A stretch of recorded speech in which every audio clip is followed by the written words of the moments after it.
สบายดีพี่น้องมาพี่น้องกินข้าวเย็นนำกันนี่ทอดปลาสะแงงซื้อมาจากตลาดคลองเตย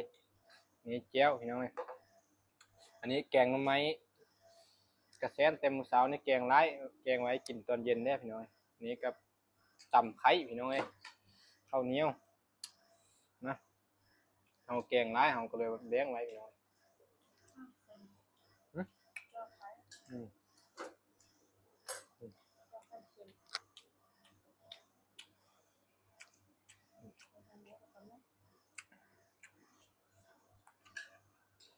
อืม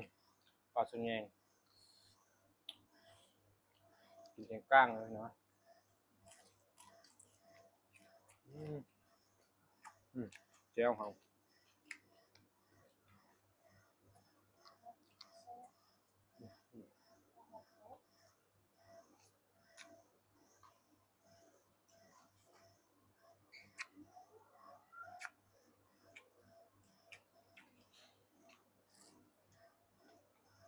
ปลาสะแงงไม่ไข่พี่น้องไม่ไข่เลยล่ะไม่ไข่ทางนี้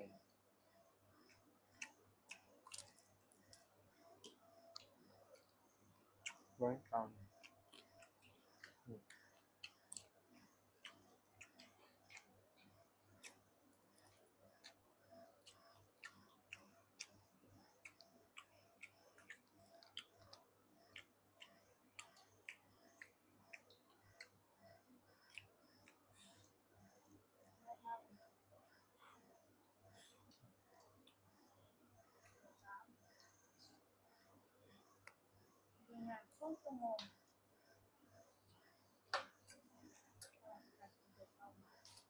อืม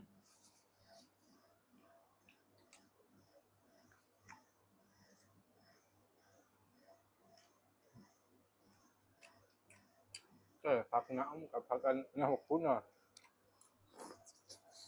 อืม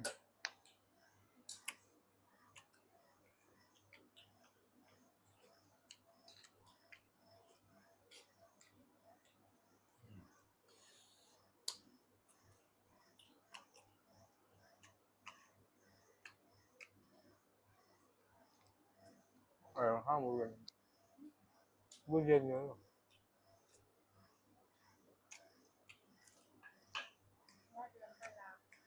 อืม